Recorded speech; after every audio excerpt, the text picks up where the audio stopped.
Et il a décidé de passer son week-end à s'épiler. Ça a fonctionné. Il est chauve ce matin. C'est vrai, ça marche très bien. Ça fonctionne. Je le conseille à tous, c'est la cire chaude. Oui. Voilà, à peu près 2 heures. Vous laissez poser 2 heures et c'est bon, vous êtes comme moi, comme un œuf. C'est magnifique. Bonjour mes chers compatriotes, vous allez bien? Oui, très bien. Vous savez que vendredi, j'avais pris une grande décision pour mon week-end. Je voulais faire une virée en voiture avec mon amoureuse. Oui, alors ça s'est bien passé? Non, parce que j'ai pas de voiture et j'ai pas d'amoureuse. Ah bon? Comme ça. Voilà. Donc, mais il est complètement fou. Mais je sais, du coup, je suis resté chez moi avec Patrick. Avec Patrick. Patrick, c'est le nom de mon chat. Ah oui, d'accord. En votre honneur. En votre honneur, Patrick. Oui, parce qu'il est toujours en chaleur, donc je l'ai appelé comme ça.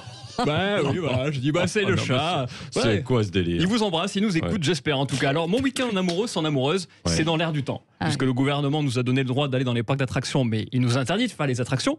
Et je comprends pas pourquoi les gens sont choqués. Parce que c'est comme quand tu es en couple depuis plus de 6 mois, ta copine te laisse le droit d'aller dans le lit, mais elle t'interdit les relations sexuelles. Et c'est pareil, les parcs d'attractions sans attraction. Je comprends pas pourquoi les gens s'excitent comme ça. On a l'impression enfin de voir le bout du tunnel pour vivre à peu près normalement avec la dernière étape de déconfinement, le 30 juin. La date qu'on a tous marquée, le 30 juin, et tous les Français sont contents. On attend tous impatiemment cette date, tous les Français, sauf les nouvelles stars du petit écran, les docteurs. Et oui, les docteurs sont pas contents si on n'entend plus parler d'eux. Et le plus célèbre d'entre eux nous a laissé un message. Bonjour, je suis Martin Hachier, chroniqueur télé à plein temps et épidémiologiste à temps partiel. Oui. Bon voilà, je suis dégoûté. Le 30 juin, Macron rouvre tout. Ce qui veut dire qu'il n'y aura plus besoin de moi sur les plateaux télé. Heureusement, j'ai trouvé la parade pour continuer à être tous les jours à la télé. J'ai été sélectionné pour le retour de Secret Story. C'est vrai? Mon secret sera... Pendant 1 an, j'ai fait croire à tout le monde que j'étais épidémiologiste. C'est un bon secret, pour Martin Hachier. C'est bien de le dire. En même temps, je pense que tout le monde l'a compris.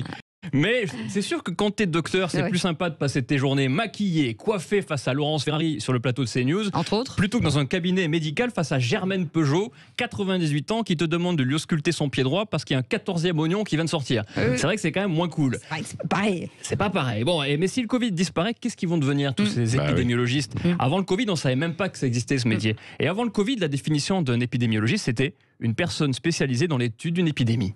Grâce au Covid, le Petit Larousse a mis à jour la définition. Ça y est, un épidémiologiste est une personne spécialisée dans l'étude d'une épidémie, mais qui au final a des prévisions aussi justes qu'un garagiste. C'est la nouvelle version. C'est un bon truc. D'accord. Regardez, c'est dans le Petit Larousse. Le pire, c'est que tu donnes à 2 épidémiologistes les mêmes chiffres de contamination. Il y en a un qui va te dire c'est bon, dans 2 semaines le Covid c'est fini, et l'autre qui va te dire il faut immédiatement reconfiner pour 60 ans. Donc on ne sait plus quoi faire, je ne sais plus quoi écouter. Alors justement, certains disent que c'est une folie de tout rouvrir le 30 juin parce que la 4e vague va nous noyer. Il faudrait quand même qu'ils comprennent le concept de vague. Parce qu'une vague, ça s'en va et ça revient. On s'est fait le rien. Une petite imitation à 8h39. Ça fait pas de mal. Ça fait toujours du bien. Bah oui, il était épidémiologiste, Claude François, en plus d'être électricien. Alors, on embrasse tous les gens qui travaillent chez EDF, bien sûr.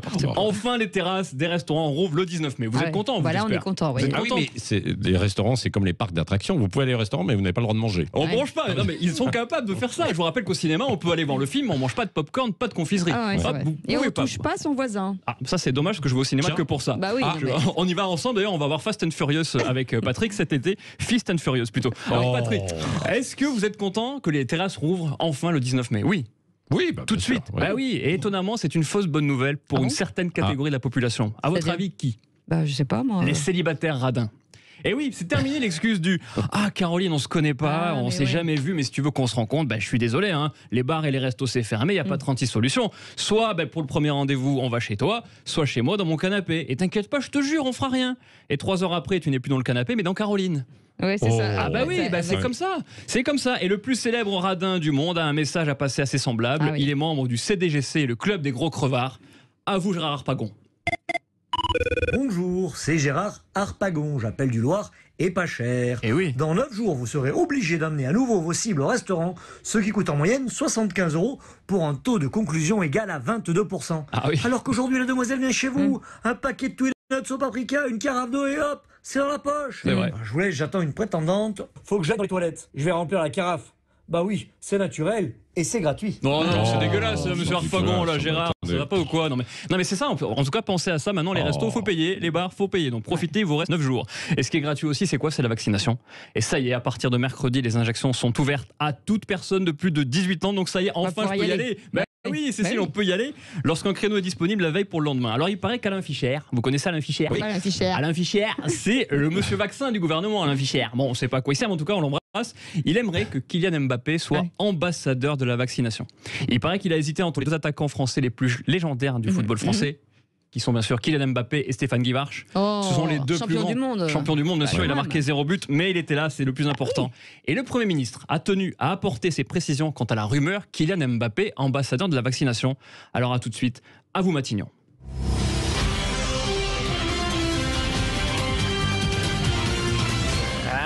Français, le gouvernement vous confirme que Kylian Mbappé serait un excellent ambassadeur pour la vaccination. Oui, c'est vrai. Si Mbappé se fait vacciner, il est sûr de ne jamais attraper la Covid. Bien. Et si Mbappé reste au PSG, il est sûr de ne jamais attraper la Ligue des Champions. Hey, il commence à s'y connaître en football. Mais non, c'est partisan. Mais pas du tout. Il s'y connaît pas du tout. Il s'y connaît manifestement. Je vous rappelle que le PSG a tout perdu hier soir. Donc on embrasse tous les fans de Paris. Et la semaine dernière. Tout. Mais Neymar était très content. Oui. Neymar était très content de marquer un penalty. Il a fait le malin. Donc en tout cas, on embrasse. Patrick, vous avez gagné. Enfin, vous avez fait match nul contre ce club. Vous êtes content, je pense. Oui. Moi, en tant que supporter du Stade Rennais. Bien sûr. Non, mais le Stade Rennais qui devait même l'emporter, je vous dis. Qui jouait mieux qui jouait bien. Non, mais par rapport à Mbappé, je ne sais pas si vraiment il peut être l'ambassadeur du vaccin, puisque lui a attrapé le Covid.